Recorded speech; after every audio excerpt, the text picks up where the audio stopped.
In this video, we're going to take a look at performance charts within vCenter. Now, if you're using the free ESXi product and you don't actually have vCenter, you'll actually be able to use these charts as well, but the only thing you'll have access to are the real-time statistics. When we're using vCenter, vCenter will collect performance statistics on an ongoing basis from our hosts and then get that into the SQL Server database where we can generate various views on it. So in this case, I'm taking a look at the performance tab of one of my hosts, and you can see that we've got two areas, the overview and the advanced, and we'll take a look at the advanced in a minute. But inside the overview, you can see that I've got view and also a time range. If you were using the free ESXi product, you'd be able to see real-time statistics, but you wouldn't be able to see these aggregated statistics that we have for daily, weekly, or custom time periods. You'll also see that we have a couple of views. In this case, at the host level, we have both a home view and a virtual machines view. And in the home view, we can see that we have the key performance stats associated with the host. So we can see the CPU usage in total of the host. We can see memory usage, and we can see different types of memory. The balloon driver, which is what we use to actually apply memory pressure to the guests in order to get them to free up memory. We can also see the amount of memory that's used. We can see how much swap is being used. But again, VMware strongly prefers to get the guests to do their own swap because they're going to have much more intelligent means to determine which memory is in use. And they have all the mechanisms that the local memory manager has for doing things like tracking page utilization and reference frequency. And we really want to try and swap pages that we're not consistently or constantly accessing and not move that into the swap. Generally, we don't really want to see VMware using much of its own swap, and we'd prefer to actually see that being done by the guests directly. And there's a few different ways we can handle swap in VMware, so take a look at some of the other videos where we've talked about some of the swap placement that you can do and how that's going to affect vMotion, and also whether or not you have local swap turned on in the hosts. You can see also how much memory was granted, also how much memory is shared. And again, much like the ballooning, this is one of the interesting tricks that VMware uses to try and reduce actual physical memory usage. The balloon memory driver creates memory pressure, but the shared memory driver allows VMware to see when our guests have common data in memory, and probably a good portion of the operating system files will be common if we're running multiple guests of the same type. If that memory is consistently the same on multiple machines, that will be made a shared memory page. And if any of the virtual machines need to modify that page, then a new copy will be transparently created in memory, but the original page is kept shared for the virtual machines that didn't modify it, and then the new virtual machine that's modified it to a new state will have its own private copy. Or that new state might match up with a page that's already in memory for another virtual machine and will get shared with that other private copy. And this all happens transparently and at high speed. There's also memory compression, but we actually don't see that happening directly in this view. We can also see the memory throughput rate, so we can see swap in and swap out rate if we actually are using swap. We can see disk latency, but again, this really just tells us the highest latency. It doesn't break it down by which virtual machine or which data store it's associated with. But we can also see the disk utilization for the top 10 disks in the system. This is based on queue depth. We can see as well the CPU utilization in megahertz.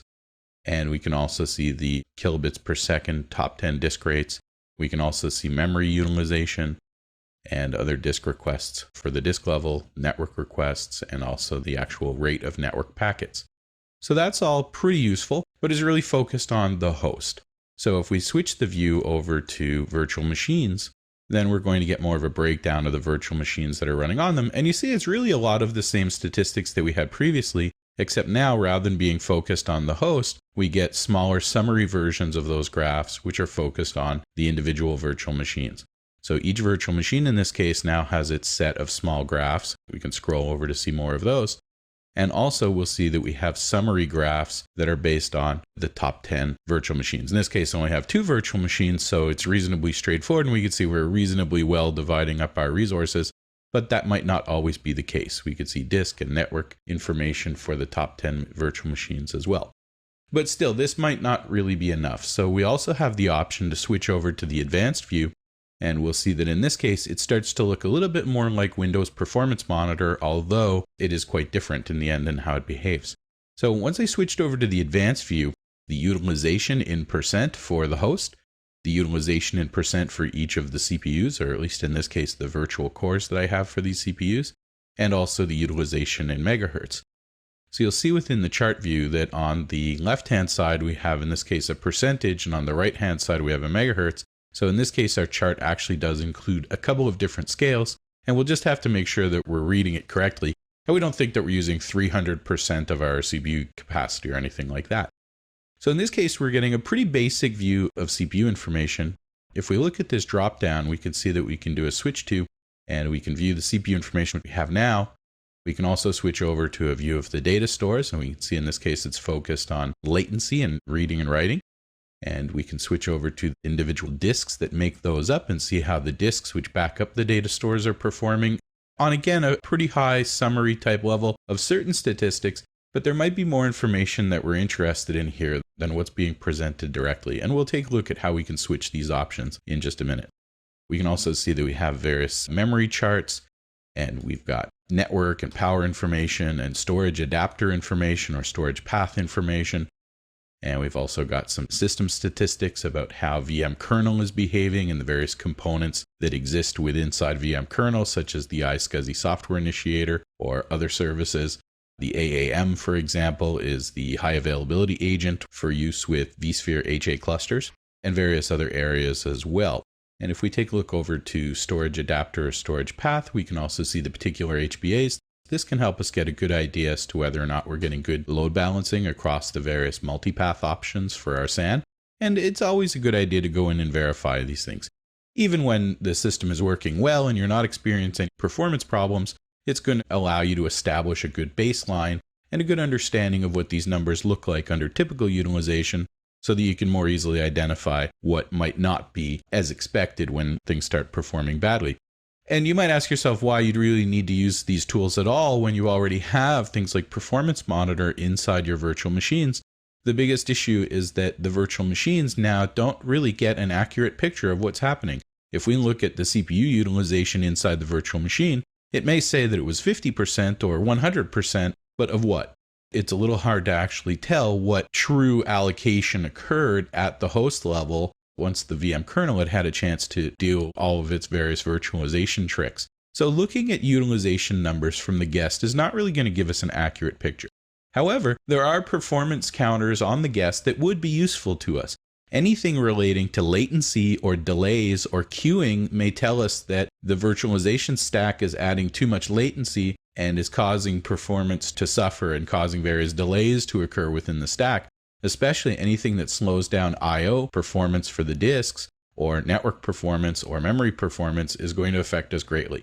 Everyone in a physical world tends to focus on things like CPU and memory utilization, and in a virtual world, those things are still important, but we have a lot more tools in order to influence it, such as shares and reservations and resource limits. So take a look at some of the other videos where we talk about allocating virtual machine performance options to see how some of those areas affect all of this. You can see that we can print directly from here. We can do a quick refresh, although you see that does have an auto refresh as well. And when you go to save the data, it will actually export it as an image so that we can just copy and paste that into a document or a report that we might be generating. But you'll see that we also have a pop-up chart window that we can do. And if we click on that, we can get a separate window along with these other ones separately from the rest of the vSphere client. But if we click over to the chart options button, you'll see that we can actually customize these charts quite a bit. And there's various counters that are going to be available depending on our configuration, either at the real-time level or on a summarized basis from data that's been collected and put into the vCenter database. So as we see, if I take a look at my CPU here, there's various utilization information that's included by default, but there's a lot more information that we could add, like how much time we're spending on idle or how much time we're utilizing each core or what our wait time is, where we're waiting for the CPU to become available, and so on. And when we get into things like the data store, we can see that we don't actually collect data statistics from vCenter from the data store, but we do have real-time information such as latency or how the storage distributed resource scheduler has been operating, and things like the storage I/O controller. If you're using a version of VMware that actually supports all those capabilities, this is definitely going to help us validate that it's working correctly and that we're getting the kind of throughput and performance that we expected. And under disk, we have, again, lots of other information that we could add beyond what's included in those graphs by default. Now, I'm not going to go through all the details of all the various counters, but there are definitely a lot of latency-related counters. In the memory, we can see we have lots of information about swapping, but also how much page sharing we're doing with the transparent page sharing. Potentially may also be doing compression, which is another trick that VM kernel can do to more effectively use memory by actually zipping it. That does take CPU usage, but the trade-off is usually better for performance than having to do swap to disk. So we can see all of that type of behavior and get a much better idea for what's happening inside VM kernel. So we can customize these charts at this level, in this case at the host level, but you'll see that we also have very similar performance options available at the resource pool level, the DRS cluster level, once we have a DRS cluster set up, and also at the virtual machine level. So as we can see, the performance options for the virtual machines are pretty well similar.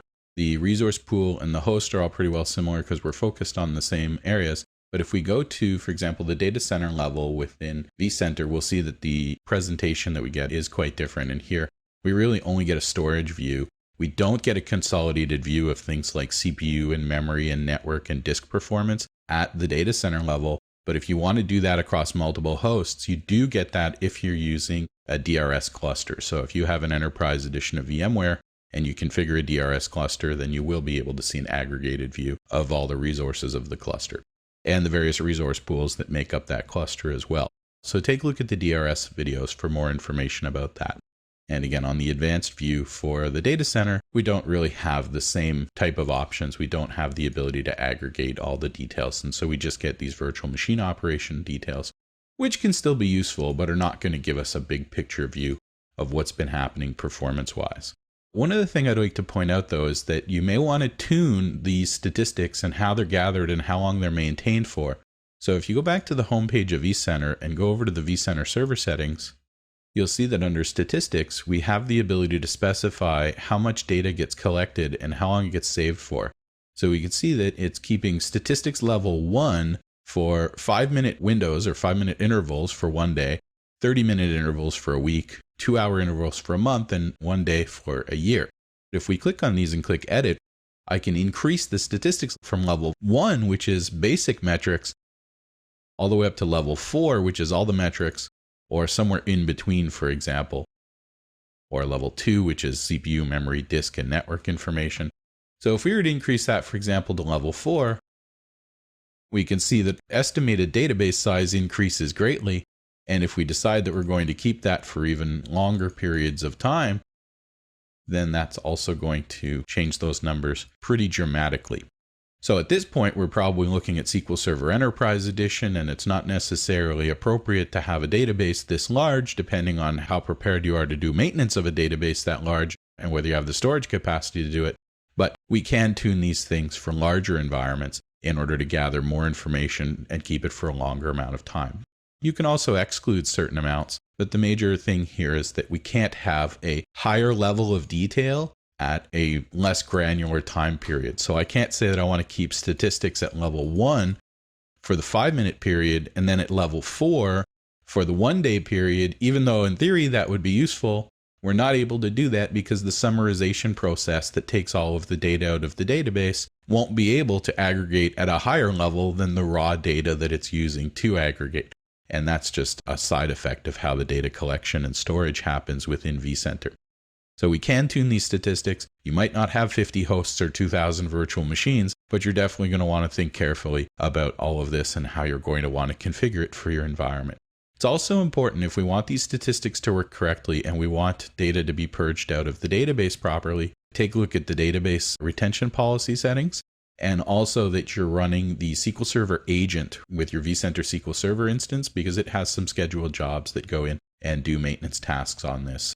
So that gave us a little bit of a look as to what we can do within the various performance graphing features in vCenter. Again, you can use this without vCenter, but you'll only get access to the real-time statistics.